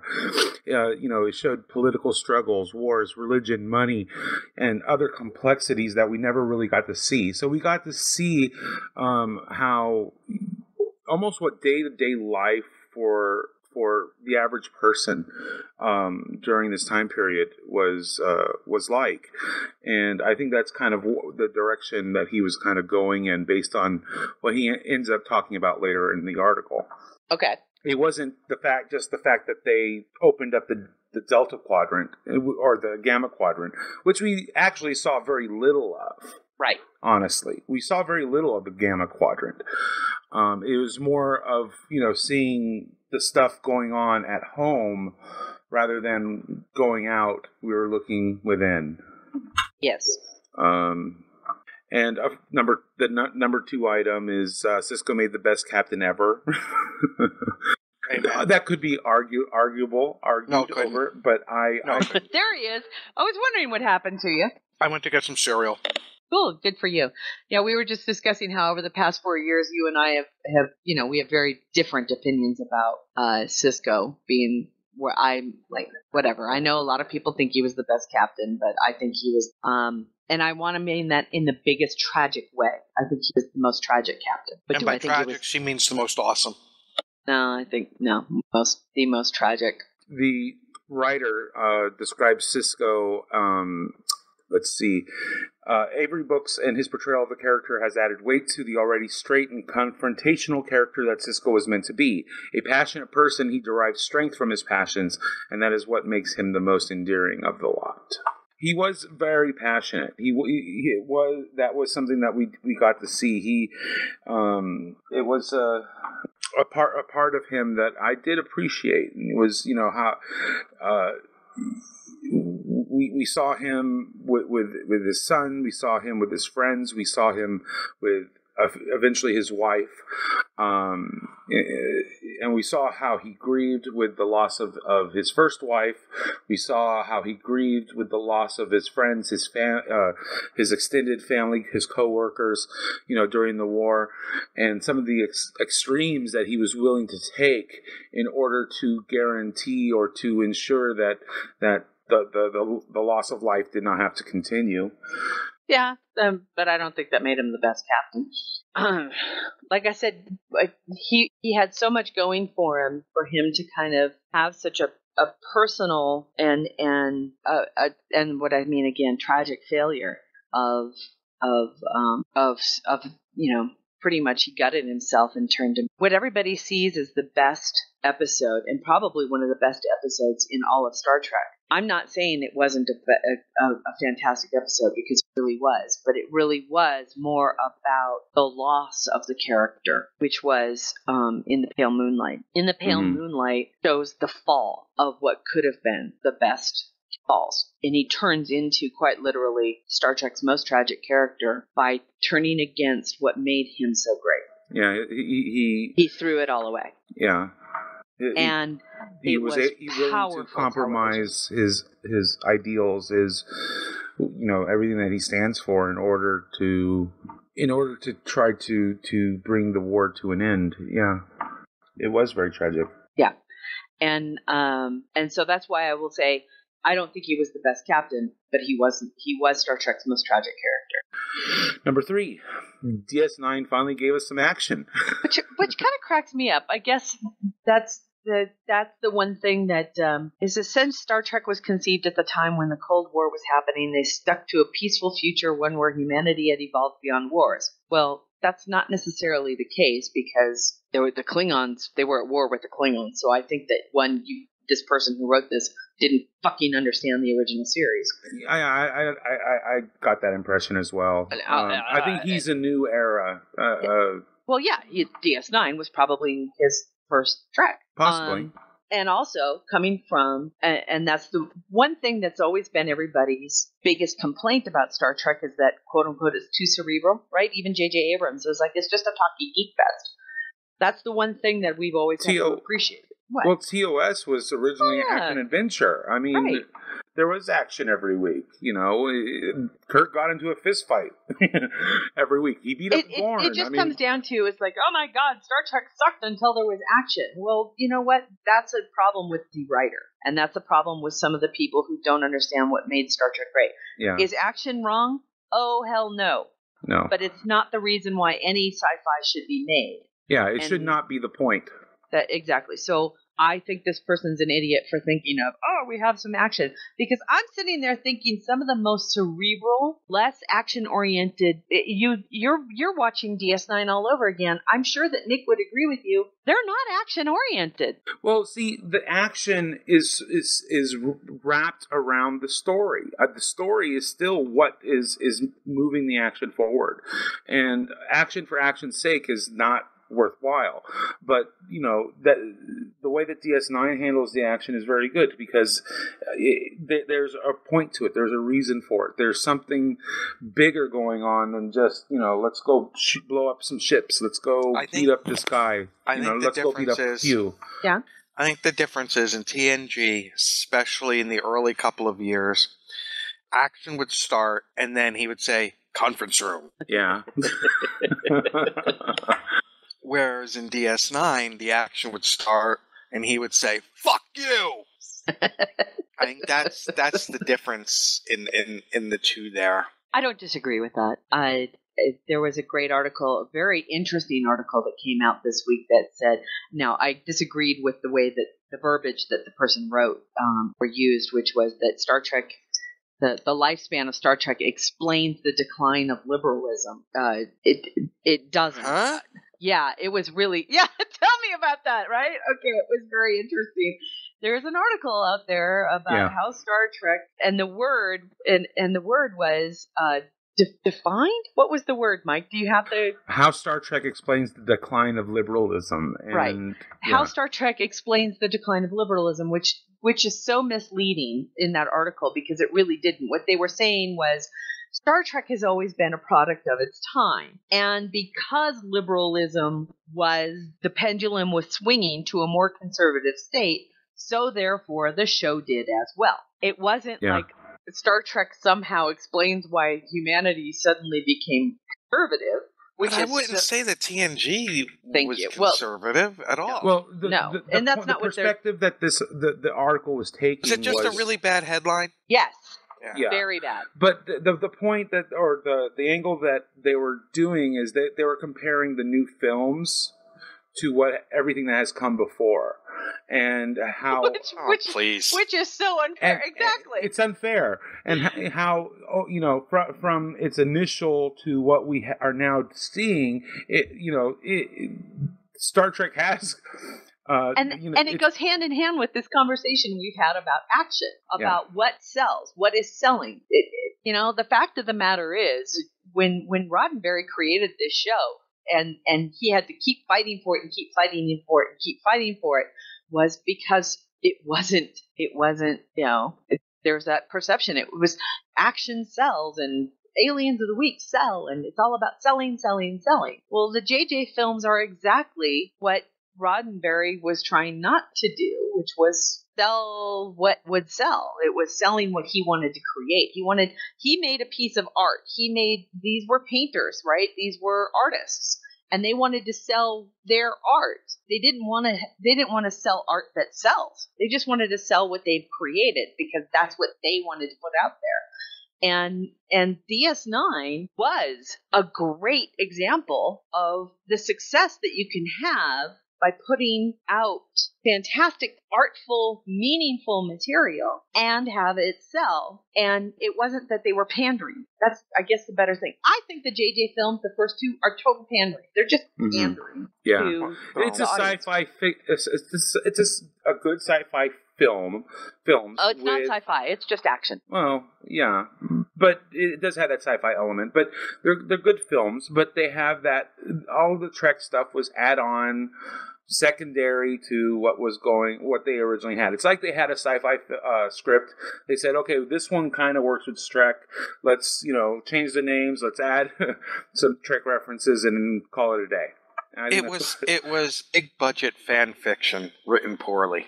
Yeah, I agree with you there. And DS9 does, and here's the thing: what people hear what do you hear when you see the word action, and when you have it in context with entertainment? When somebody says it's an action flick, what does that mean to you? Die Hard. All right, guns, shooting, suspense, right? Die Hard. Right, explosions. Die Hard. Explosions. Die Hard. And shooting and bloody feet. There you go. And Hans DS9 Gruber. is not an. I'm sorry, Gruber. I totally take exception to this. DS9 is not an action show. It's DS9 is the. It's not. Action is not what comes first. Sorry, right. Nick. DS9 is the most space opera of all the Treks. Agreed. And that's why it's like they finally gave us some action, and I'm like, DS9 is not an action show. It never was. It's still cerebral. Yeah, it is. They never showed the action, and I have to say that there were certain times where I kind of went, oh, I wish we could have seen that, right? How many times have I complained they didn't go far enough? Yeah, they definitely could have gone farther. But That's that was true. money. Well, That was no, they expensive. couldn't either, though, because also the time that it was made, it would not have been allowed to be on the air. We have to remember that what the networks or any of the syndicators or anything would allow on the air then is a lot different than 20 years later. I don't know. I think that even a little bit of something they would have been able to get away with. But let's face it, if there was some big time quote unquote action, it would be a different television show. I think DS9 was not an action oriented show, which is part of the reason I loved it so much. It's very cerebral, and so if you haven't watched DS9 and you're listening to or you're reading this article, it's like DS9 finally gave us some action. You're going to be sorely disappointed. Kira would not exist now, though. Explain that, because I ain't buying it. No, Roger Sanderson said Kira would not exist now, though. I ain't buying for that. What? I don't know. Would not exist for what? If it was made today, I guess. Here's the thing: is that I guess that's bullshit. The argument that a lot of those ideals wouldn't have been shown because of censors or they just didn't want it to be shown, I call Unless bullshit. he's talking about the because religious angle, which is still bullshit. Yeah, it's bullshit too. Oh, because hell she was yeah, a terrorist. that's bullshit. Because No, she was I mean, a terrorist. Oh, bullshit. We were getting some very serious, really dramatic, heavy, amazing television in the 70s and 80s that dealt with occupation and holocausts, which is and 10 years later, in the 90s, all of a sudden it was like, oh well, we can't show that. No, I call bullshit. I think that it was just because they wanted this to still be child friendly, right? They didn't want to make Star Trek an adult show. That there was still this idea that you needed to pander to the children. And I'm sorry, but you insult children's intelligence when you do that. The next item, it reveals Hold on, that they're saying in the chat room because she was a terrorist. No, she was akin to the French resistance, which they would never not show. Oh, I see what you're saying. But yeah. But if anything, think about that for a second. Just think about that for a second. Isn't that why DS9 still remains so relevant? Mm-hmm. Yeah. I mean, seriously, it still remains so relevant because we still have these problems, and it comes down to it in a very, albeit I admit it, kind of an idealistic, kind of simple and simplistic way. You can still make that argument that Star Trek still makes you think about things from a different fucking perspective. Isn't it always about perspective? One person's terrorist is another person's freedom fighter. Yeah. So. And that's what I really appreciated about DS9. Look at the changes that the Cardassians go through. I was going to say, really it didn't shy away from giving Gul Dukat's point of view that he tried to tone down what they were doing to Bajor, and that he was looking out for the Bajorans, and in his mind, he was justified in what he did. That's right. Because he was trying to take care of them. Now, do we think it's bullshit? We do from our vantage point, but from his vantage point, he really was less of a despot than the ones that came before him. That's right. And thinking about it in the bigger scheme of things, well, who was DS9 about? Was it about Sisko? Was it about Bajor? No, I think it was the redemption of the Cardassian people. At the end of it all, it ended up being about Cardassia coming to terms with its own evil. And you know what made that possible? The beauty. The absolute beauty that is Casey Biggs. Casey Biggs. I don't know, and Garrick, right? I want to say Garrick. I mean, he has so much to do with Cardassia's redemption. I mean, and think about it. He talk about being the complete opposite of Sisko. Garrick is who he is, and we find out who he is from the very beginning. And Garrick never wavers from himself. Never. He is, and I will say it over and over and over again, Garrick is the most honest character in DS9. Yeah. He succeeds where Sisko fails. Well, all of this discussion of characters leads to the article's next topic with a huge and diverse ensemble cast. And the author reveals that DS9 is his first Trek series, because in it he says DS9 introduced the very first Klingon crew member, Worf. Which is not true. TNG introduced Worf, and he was just a carryover from after the TNG ended. But again, it just revealed that this was his first series. So, right. And what he sees is a huge and diverse ensemble cast, most of which were introduced in DS9 or in TNG, and the other half came in because they had the space station had to be. There was always, right. We know the formula now. The formula is and always has been main storyline, B storyline, main B. So there always had to be a secondary storyline. And so they had the ability to make most of their B storylines what we can refer to as the others. So the Ferengi, what was going on in Quark's bar, what was going on in the holodeck, what was going on with Vic. Those were always like the B storylines. So yeah, it made it. Do you think look like Vic was getting laid a lot in his program? Oh hell yeah! Are you kidding? That pad? Did you see how? Did you see where he What is it? What is it? Swanky pad, baby. Oh man. Swanky pad, baby. But yeah, there were some great characters in DS9, and what was nice was they weren't one-offs. These were people that we saw more often. You know, how many times did we see Brunt? How many times did we see Zek? Morn was in practically every episode, and Cousin goddamn it, Gayla did not say a damn thing, not once. We even got to see Cousin Gayla. True. They would introduce characters, and they would come, and they would go, and they would return, and they would come for a visit, and it was like, it was just, it was like a space station, a place where, Shocker. people would, it was really, really well done. It was, it just made it seem just that much more real, because these people were coming back. I mean, look at Burial. DS9 was what, like an 8-hour flight from Bajor. Yeah. So he couldn't come. He wasn't there all the time, but every few months he'd come out for a visit to get laid and. So here's the next, and we're going to move on to the next thing that this author put in there, which I will also kind of disagree with, and that was, quote, he says, it did not shy away from keeping religion as a theme. Well, no, he's right about that. And he said Gene Roddenberry was a communist. Wow. Yeah, because that wasn't true. Yeah, there's a lot that this person really needs to learn about Star Trek, because he truly just doesn't understand. Which I think is also funny. Earth religion still did not appear until Dr. Phlox mentions how he attended Catholic Mass at St. Patrick's Cathedral in Enterprise. Really?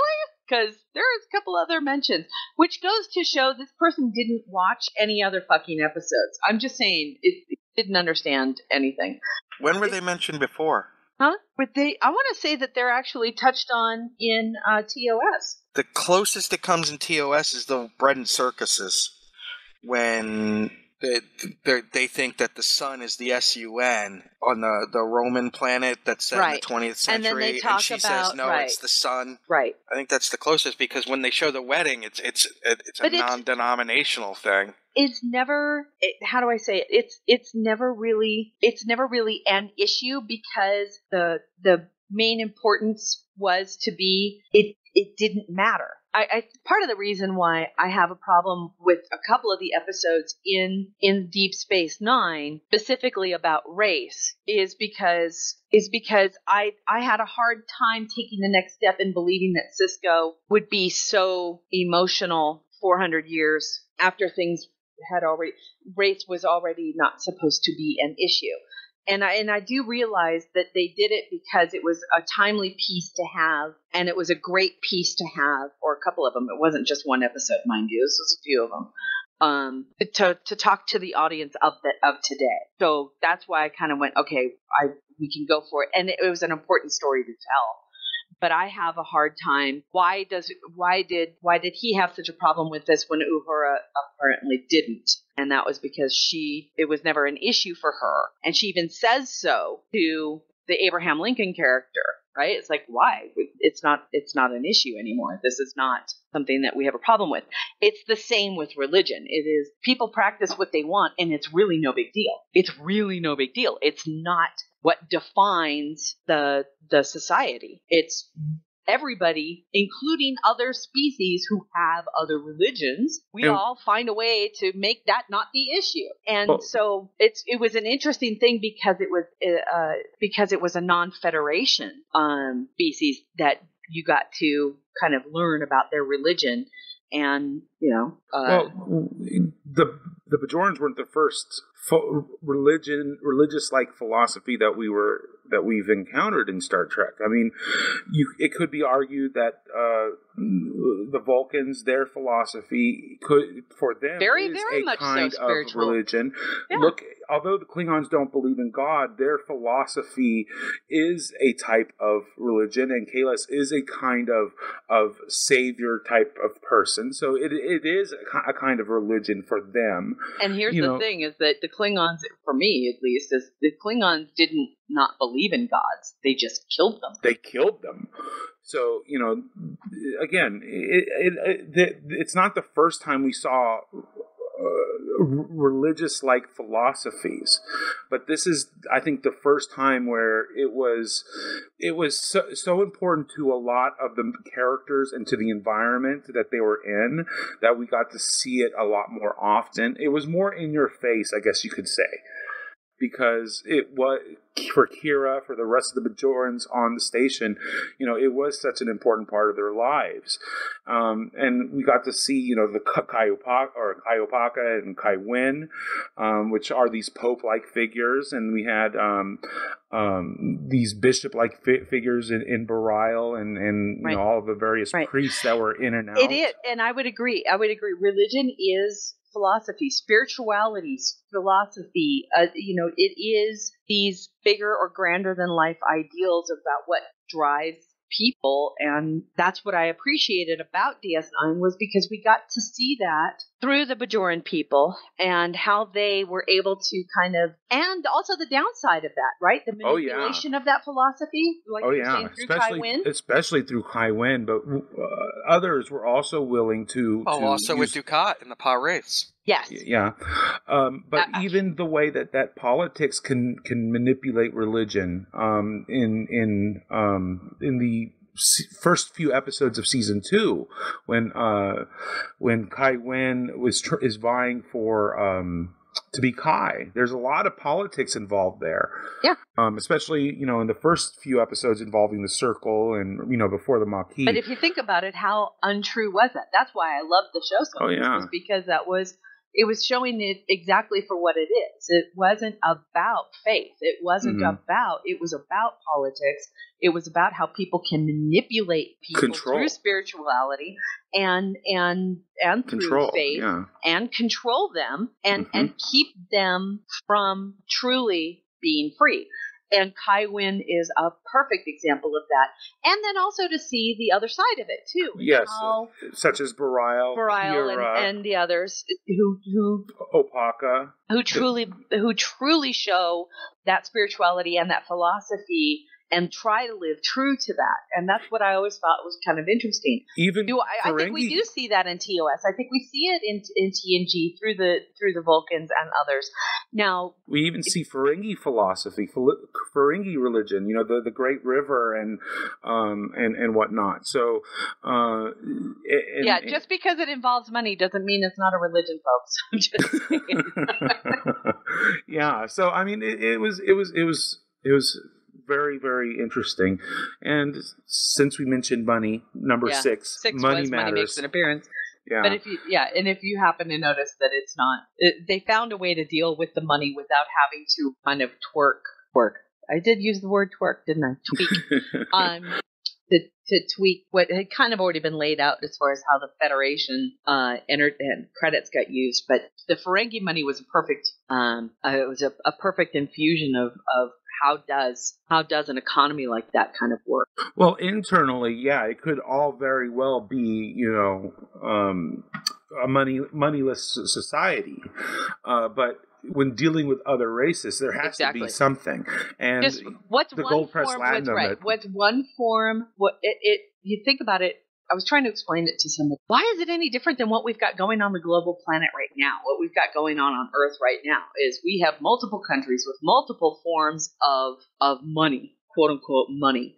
And it really is just what we as humans place as value on the expenditure of our personal energy. Seriously, that's what it is. And one organization's money is going to have a different value or is going to have a different representative than another country's. Which I thought they did a wonderful job in showing in the episode "Move Along Home." I think is what it's called. The one with Alvarez. That species, I think the guado from the Delta Quadrant. Ooh, they come out. Yeah. You're Skyping a little bit. Oh, I'm sorry. You sounded underwater. Oh, you were too. Is it me or is it? Yeah, because he sounded underwater to me too. So I'm hearing it from Nick as well. Yeah. Okay, well, keep saying. But you were saying Alamarine. Yeah, the guado in that episode, we got to see they come out and they have they had these sticks. They had come for the games, and Quark said asked them if they had any currency or anything for wagers, and they pull out these sticks, and he's like, sticks, and it's like, yes, these sticks are wonderful. They have multiple uses. They're great, and he's like, they're sticks. And so then they pull out this rare, type of wine, and it's just awful and blah blah blah until they finally pull out the gemstones, which is the one thing that that for his society actually had the value. Right. So I thought it was great showing how how one culture may view something as worthwhile, but may actually be worthless in another society. And then how they. One thing that is constant throughout Star Trek is that the Lobite crystals are worthless. What did he just say? Because he was being so bad. Lobite crystals are worthless. Terry, I was doing that on purpose. I was doing like an old science movie. Lobite crystals are worthless. Oh, okay. The Lobite crystals. I just think that it's funny is that somehow somebody said, oh my God, well, how does the Federation pay for anything? And you think to yourself, because they'd find a way to make themselves work with other species who aren't part of the Federation. There's still a galactic economy that has to be dealt with, and they found a way to do it, and they called it Federation credits, and we're done. And I think what killed them on that was the little sequence in First Contact that said they had no need at all for money. Well, and it was poorly done, I have to admit. Now, while he says they are no longer concerned with the acquisition of wealth, I would agree with that, because everybody finds a personal satisfaction in their job that they do, and that there isn't any kind of personal slamming. And that's kind of how I see it, is the problem we have right now is that we look at each other and go, oh, you who work at McDonald's, you're lesser than me, right? Somehow the person who's flipping the burgers is worth less than the person who's in a courtroom, when really both jobs are pretty important to society. One is providing food that people enjoy. The other one is providing a service that helps people in justice. One would argue that the McDonald's one is not, because it's a risk to your health, and that it adds to obesity and diabetes and all of that. And people are trying to keep shut criminals it down. out of prison, yeah. And people are trying to shut it down because they say it's no good for you. All right, and again, there's a lot of people who would make that same argument about certain attorneys. Oh, these attorneys need to be killed, but. Oh, but that's what I'm saying, is that they're all, that's our. Well, we also live in a culture where everything is wrong. Is it not? Huh? We live in a culture where everything is That's right. wrong. That's what I'm saying. Is we're living in that culture right now that is not the culture that was supposed to be in Star Trek. That the Federation has moved beyond that. That they have moved beyond that. The Vulcans came in, kind of shook shit up, and it took a while for everybody to kind of realize, you know what, you Mr. Hottie over there, and Hottie, I mean, not Hotty, I mean Hottie as a snob, you don't get to think of yourself as being any better than the person on the other side of the globe who's picking wheat. I just don't. And the Federation has supposed to have moved on. So while the Federation, meaning, by the way, more than just Earth, right? It's and especially in TNG, he talks about how there are hundreds of member planets with what you have to assume are thousands of member colonies. So this is a huge, huge society, all of which have complete diversity and an acceptance that one person's job putting rivets in a new space ship is going to be just as important and takes just as much pride in doing that job as Picard is as the captain of the ship. That somebody who's in the lower decks of that ship takes just as much pride at being the toilet washer that they are truly, they see themselves as equals in society. And that's something we haven't gotten to yet. We're still looking at each other going, you CEO of a big major corporation, somehow you're more important. Which, no, really, at the big scheme of things, on the human level, no. Yeah, I agree. In Voyager, we did see that an episode where there was that theoretical astrophysicist or whatever he was. He didn't want to be on Voyager. He was there for the specific reason of earning credits so he can go on to the job that he really wanted. Oh, they're a ripoff of Lower Decks. It was, their version of Lower Decks. But I thought that was kind of interesting in the fact that they show that even still you have to pay your dues. You know, even though it is this moneyless society, you know, there are still things that you have to. Just because you want to, you know, build a starship doesn't mean that you get to build your own starship. I guess that's the point I was trying to make. Yeah, but you can build a Delta Flyer.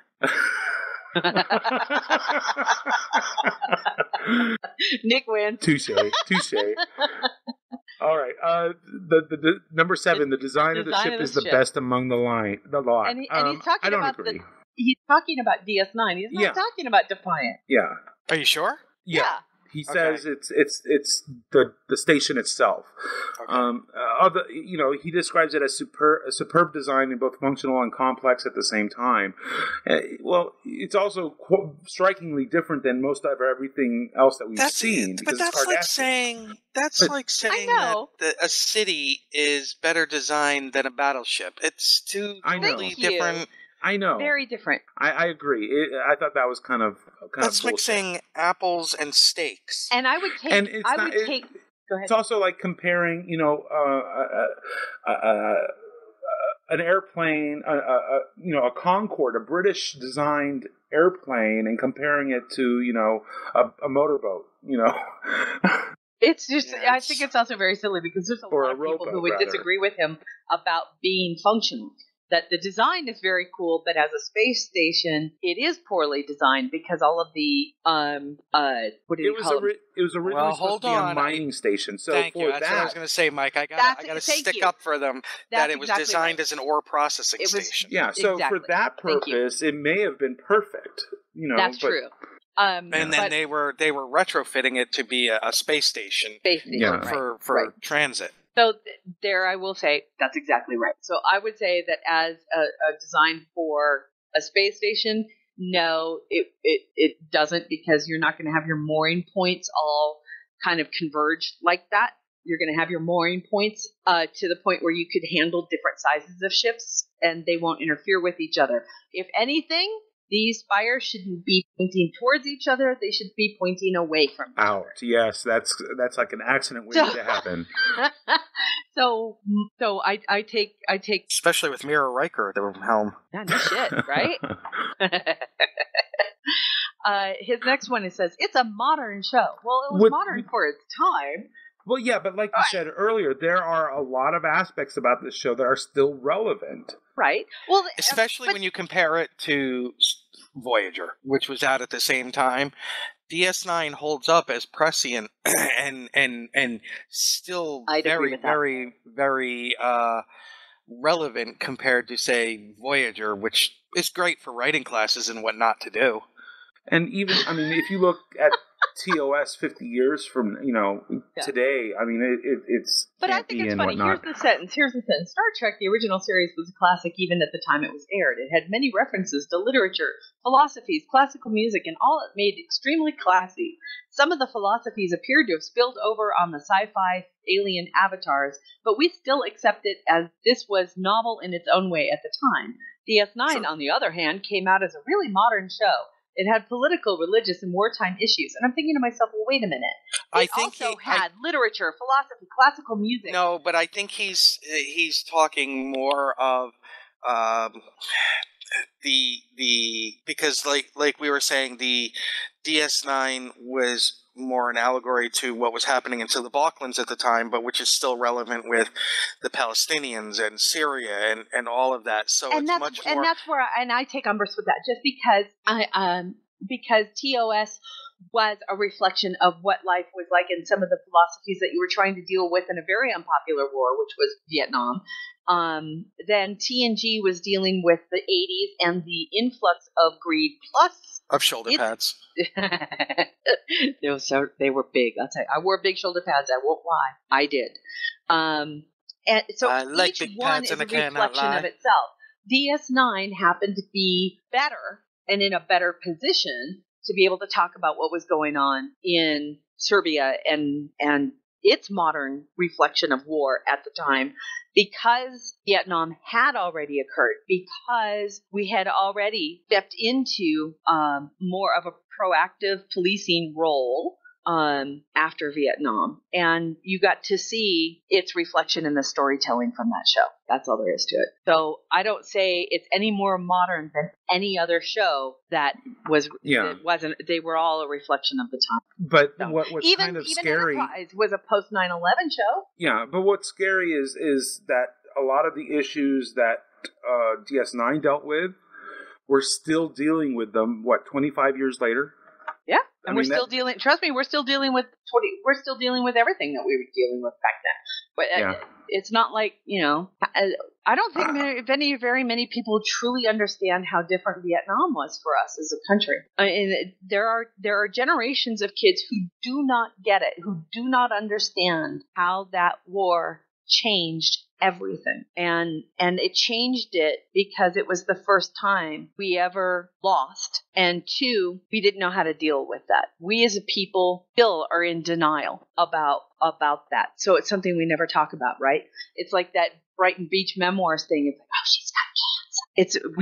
We still don't talk about it. So it was an interesting thing to see that, those are things that frankly people were still dealing with. And how do we deal with it as a society? We try to remember to ourselves, okay, no, we're never going to lose again. Instead of going, okay, what could we have done better? Instead of trying to learn from our mistakes, it's okay, we're just not going to we're going to bite harder, whatever. Number 9 says it ended badly, which was a courageous step. I want to know what he means by that. He said, I thought the ending was I think he means by Cisco being gone. It was not an upbeat ending because the captain was gone. And it wasn't. I'll give. You know what? I'll give him that. It was a courageous step. Yeah, and what comes to my mind is that moment when the war with the Dominion is finally over. They're on Cardassia, and the Klingons are there, and they're ready to celebrate, drink blood wine, and Cisco just looks at them and pours his glass out and says, Yep. Yeah, we won, but that's no reason to celebrate. All right. Now, finally, and we do need to move on because we're getting a little late. Yeah. And I know that we've got Mr. Nick has a big drive home. He ends off with somehow the idea that the sense of humor on the show was better than all the others. The magnificent Ferengi. I love the Ferengi episodes. I really, there's no doubt in my mind. I laughed. Mm-hmm. Love the Ferengi episodes. I think there were other episodes that were funny. Probably some of which were unintentionally funny. There's always some fun episodes. I would have to say that it did have a lighter sense of humor in some of its episodes than TNG ever got. But it had to because it was also so dark. It needed that contrast. I'd agree. I won't disagree with that. I think the sense of humor on the show was better than the others. There were a lot of people who didn't like that sense of humor. Yeah. That was fun. So, but again, like I said, it's because it was also so dark. It needed that levity to balance it out, and I think they did a good job balancing it out. Did too. Well, guys, thanks for listening. I know that we went a little long today, and but we definitely had fun, and it was fun to kind of argue over DS9, although we didn't really argue this time. Is Cisco still a deadbeat dad? He still bugs the shit out of me. He just does. At least in the books, he was ill-served. In the books, though, in the books, they actually, I think they've No, done you well haven't with gotten him. far enough yet. I think I have. Really? He does walk away again, Mhm. but he does come back. My God. I mean, he's a wanderer. Cassidy needs to do is fucking grow a spine. Okay. So Okay. there. That is it for episode 206. We are in the midst of planning our big Halloween episode, which is now a reminder to everybody. It's a 25-hour show. Oh God, it's gonna be so hard. It's going to be very, very funny. That's what she said. That is October 31st. It starts at noon Eastern, October 31st, and will go through noon Eastern on November 1st. It also happens to be the last day of daylight savings, which means we fall back an hour. So we'll be going back in time at 1 o'clock in the morning, actually 2 o'clock in the morning, and reliving that hour. Drinking game. Drinking game, I'm thinking, is going to be pretty funny at that point in time. Don't forget, we also have the polls for the everything outside of TOS is available. Please take our surveys. Let us know what your favorite episodes were from each series. We do have TNG, DS9, Voyager, and Enterprise still available to take. Each page is a season. Please finish these surveys. Share the surveys on social media. Get them out there. The more data we have, the better it will be for everyone. So think that. Any other announcements, Mikey? I Kojiro, right? No, what I said to Marv. Oh, okay. I actually I don't think I have any. Real quick, the karaoke contest is still ongoing. I think we're going to close it down soon. So we'll call this your last chance. Send us your karaoke videos. Send us your karaoke video. And that's kind of it. If you have any questions, if you have a question for Dayton Ward, send it in. Yes. Posts at gntshow.com, and we'll be happy to forward it along. The new books are coming out. We got Seekers 4 coming out. Pre-order it. The new Titan book is being released as we speak. Can't wait to read it, Mr. Swallow.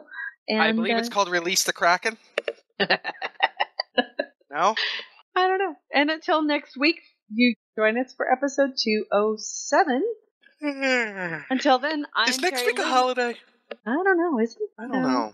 No, Isn't there one coming up? Huh? No. Or is that when's Columbus Day? 12th. It's always the 12th. Oh, okay. So that's the next holiday. Until next time, live long and prosper.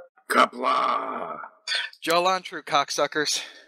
Music for the G&T show is provided by Warp 11, Andrew Allen, Grethor, and 5 Year Mission. This has been a Busy Little Beaver production. Gonna take a 5-year tour. Boldly go where no man's gone before. Gonna travel to the end and make new friends. Move ahead, walk back to 10. Put a mini skirt on my old man. Represent the human race, and we make space a happy place. To boldly go where no man's gone before. I think I've sang that line once before, but I'm not too sure. We'll be so happy, can't you see? A zero-G community. Gonna travel to new worlds. Beam on down and meet some green girls. Gonna see what we can see. A fancy-free galaxy. To boldly go where no man's gone before. I think I sang that line once before, but I'm not too sure. We'll be so happy, can't you see? A zero-G community.